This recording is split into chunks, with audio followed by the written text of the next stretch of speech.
tourne, hein. Ah, ça tourne là? Bah oui. Ah ok, je savais pas. Yo yo yo! Aujourd'hui, on va parler d'un film qui est très important dans la culture coréenne et que j'avais bien aimé la première fois quand je l'avais vu. Et là, la deuxième fois, quand je l'ai revu justement pour la chaîne, je me suis pris une énorme claque. Mais je me prends aussi des claques bien sympatoches quand vous vous abonnez à la chaîne. Et si vous aimez la vidéo, n'hésitez pas à mettre un pouce bleu, à partager et à commenter. Donc c'est parti pour ce film qui porte plutôt bien son titre international, Braceless de Yang King-jun, sorti en 2009. Je l'ai pas bien dit, c'est ça?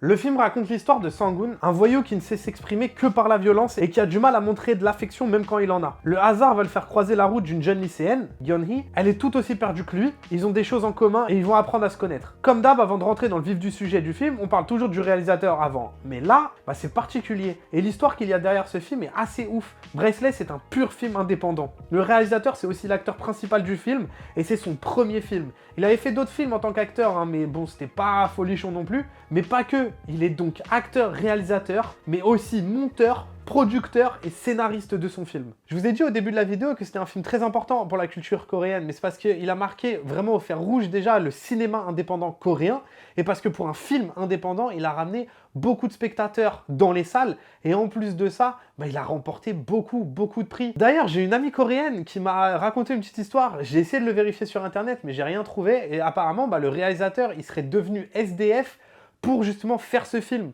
C'est-à-dire qu'en gros, il a utilisé la caution de son logement pour pouvoir payer en fait son film. J'ai envie d'y croire, tellement c'est fou, d'ailleurs au passage. Tu connais cette histoire toi ou pas? Bah voilà, c'était pas elle, hein, du coup, désolé.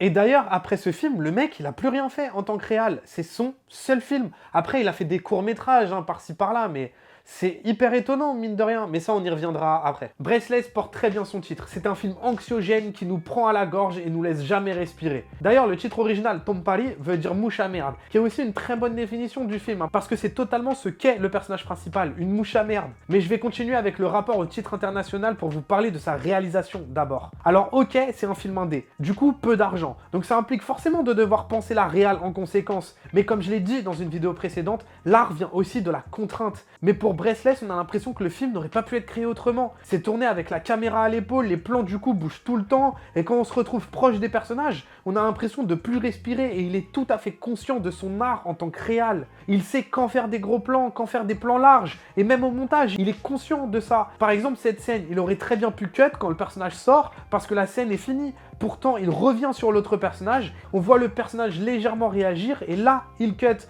il prend son temps, il s'attarde sur des détails qui font toute la différence, parce que le cinéma est un art du détail. Et Yang Ik-jun se sert aussi de la caméra à l'épaule pour rendre son histoire viscérale, et c'est sans doute la meilleure définition pour ce film. Ça prend aux tripes, la caméra nous emmène dans ce chaos de la vie du personnage principal, Sang-gun, mais dans le chaos de la vie de tous les personnages et dans le chaos de la vie tout court. Et même la façon qu'il a de filmer des scènes poignantes, elles sont chaotiques. La caméra a du mal à le suivre, il sort du champ, puis il re-rentre, puis il ressort. On est près de lui et le sentiment anxiogène est décuplé. Après, caméra à l'épaule, ça veut pas forcément dire viscéralité et filme bien, faut aussi faire la différence. Pour le délire, je me suis maté l'un des derniers films de Nicolas Cage, hein, Kill Chain, parce que bon, c'est l'un de mes plaisirs fétichistes perso. Et c'est de la caméra à épaule, mais mon dieu, ce que c'est moche et mal filmé. On sent que la caméra, elle sait pas quoi filmer, il n'y a aucune idée de réal. Alors que Braceless transpire cette envie du réal de dépeindre la vie de son personnage. Et dans une large mesure aussi, la Corée. Ce qui va m'amener à vous parler du scénario, et c'est principalement pour ça que ce second visionnage m'a autant bouleversé. Parce que moi-même, en fait, entre les deux visionnages que j'ai eus, j'ai évolué, j'ai appris des nouvelles choses. Et vraiment, je trouve ce scénario tellement bien écrit, et vraiment, je pèse mes mots, je trouve que c'est une pépite. Déjà, il arrive à faire un tour de force en nous faisant aimer son personnage principal. Parce que comment faire pour que le spectateur s'attache à un personnage aussi antipathique? C'est une vraie question qu'on se pose en tant que scénariste. Comment créer de l'empathie pour un mec aussi méprisable? En fait, je sais même pas s'il s'est vraiment posé la question.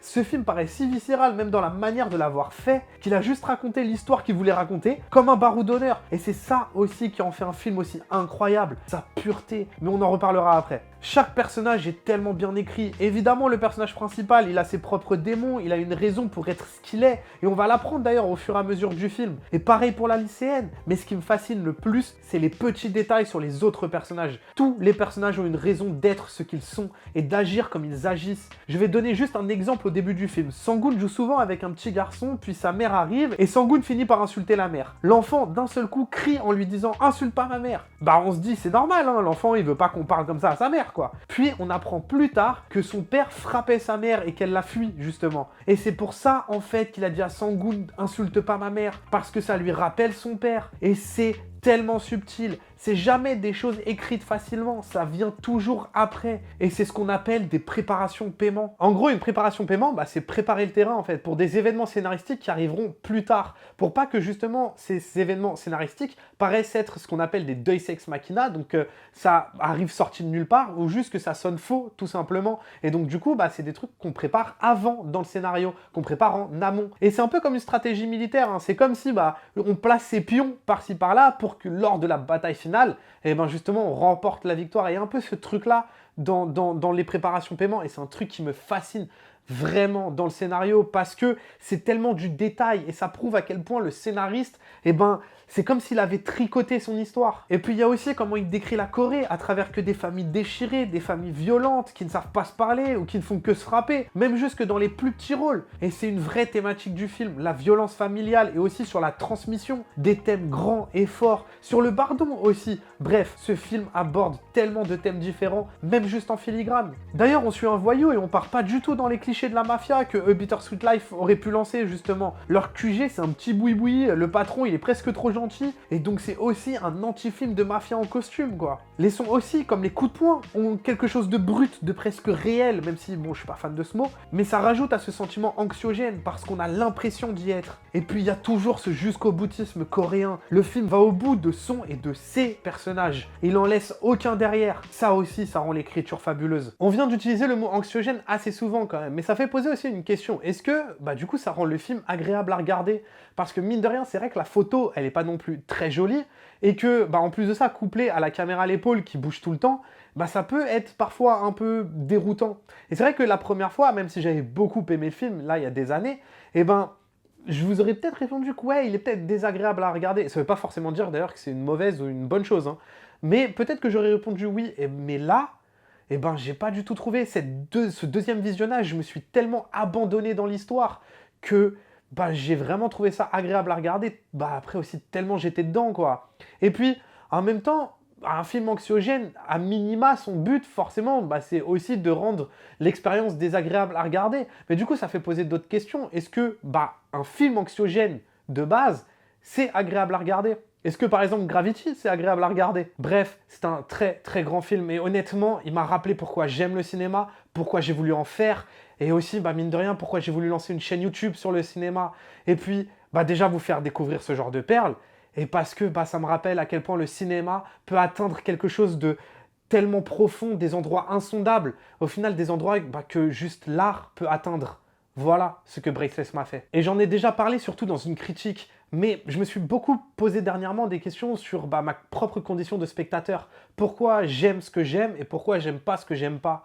Et bah Braceless m'a aussi fait comprendre encore plus ce que j'aimais au cinéma. Et ce que j'aime, c'est la viscéralité. J'aime les histoires qui se vivent quand on les regarde. J'aime les histoires qui transpirent et avec lesquelles on transpire. Et d'ailleurs, peu importe le genre, que ce soit du thriller, du drame, de la romance, hein, du film d'amour, ou que ce soit des films d'action ou même des films d'horreur, peu importe que ce soit des blockbusters ou que ce soit des films indés, j'aime quand c'est viscéral et qu'on vit l'histoire. C'est ça, vraiment, que j'aime au cinéma. C'est un film pur d'une beauté et d'une vérité rare. Un film qui touche des grands thèmes tout en restant proche de ses personnages et qui ne se perd jamais dans le trop raconté. Rares sont les films d'une telle maîtrise, d'une telle pureté de volonté et d'envie. C'est un film one-shot qui a l'énergie d'un one-shot.